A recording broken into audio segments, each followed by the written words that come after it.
இப்போ பாருங்கள், இது வந்து முட்டை கேக் மாற ஒரு முட்டையை உடச்சி ஊற்றி கரம் மசாலா, மட்டன் மசாலா, மிளகாத்தூள், மிளகுத்தூள், மஞ்சத்தூள் இது எல்லாம் போட்டு கடல மாவு 1 ஸ்பூன் போட்டு 6 முட்டைக்கு 2 ஸ்பூன் கடல மாவு போட்டு நல்லா அடித்து இப்படி ஒரு பணியாரக்கல்லை வச்சு வடைச்சட்டிக்குள்ளே தண்ணி விட்டு அகலமான போசி எதாக இருந்தாலும் ஸ்டாண்டு வச்சு பணியாரக்கல்லை வச்சு இந்த முட்டையை அடித்த முட்டையை பணியாரக்கல்லில் எண்ணெய் கொஞ்சம் விட்டுட்டு இதை அடித்து பணியாரக்கல்லில் இப்போது ஊற்றியாச்சுங்க. இப்போ என்ன பண்ணுறோம், இப்படி தண்ணி கொதிக்கிற தண்ணியில் ஊற்றி வச்சுட்டு இப்போ இதைய அப்படி மூடி வைக்கிறோம். இப்போ இதுவும் அப்படி தான். இப்போ 2 பக்கம் உண்டுனா இருக்குதுன்னா இப்போ 2 பக்கம் ஊற்றிருக்கிறோம். 2 பக்கம் கொதிக்குது. இப்போ 2 பக்கம் ஆவி பாருங்கள் இப்படி கொதிக்கணும். கொதிச்சுட்டு இதையும் மூடி வச்சுட்டு எடுத்துக்கலாம். இப்போ பாருங்கள், இப்போ ஆவியில் வேவிச்சாச்சு. இப்போ இதையே இப்படி திரி போடுங்க. எப்படி வந்துருக்குது பார்த்தீங்களா அழகா. இப்போ இதையே அப்படியே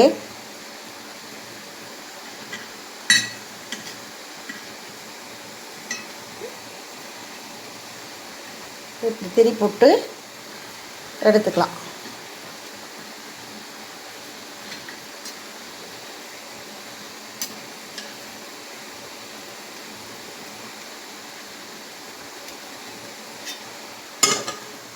இப்படி ஒன்றா திருப்பிட்டு இறக்கி வச்சுக்கலாம். இறக்கி வச்சுட்டு இப்போ பாருங்கள், சின்ன வெங்காயம், தக்காளி, இதையே பூண்டு 3ஐயும் நல்லா எண்ணெய் ஊற்றி வணக்கிங்க.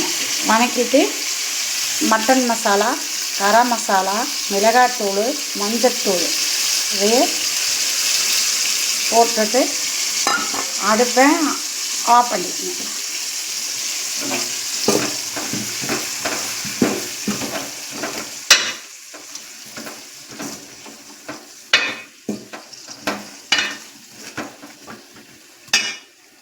பாருங்கள், இப்போ அந்த மசாலா வணக்கினதோட கொஞ்சமாக தேங்காய் போட்டு மிக்சியில் அரைச்சி வச்சிட்டோம்.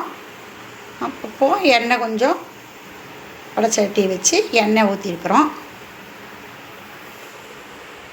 இப்போ அதில் 2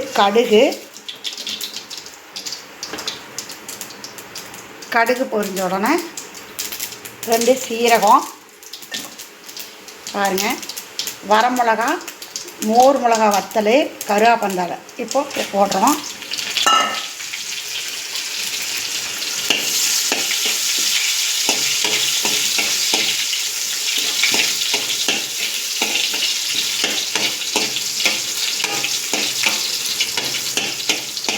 மோர் மிளகா போட்டால் எந்த குழம்புக்குமே கொஞ்சம்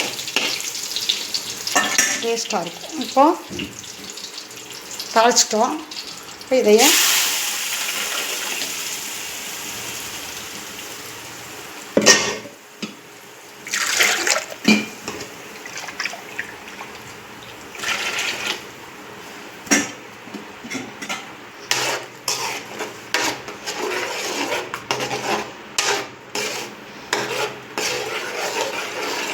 ரொம்ப கெட்டியாகவும் வேண்டாம், ரொம்ப தண்ணியாகவும் இருக்கக்கூடாது. ஓரளவுக்கு மீடியமாக போட்டு நம்ம தேவையான அளவுக்கு உப்பு போட்டுக்கலாம். போட்டு நல்லா போதைய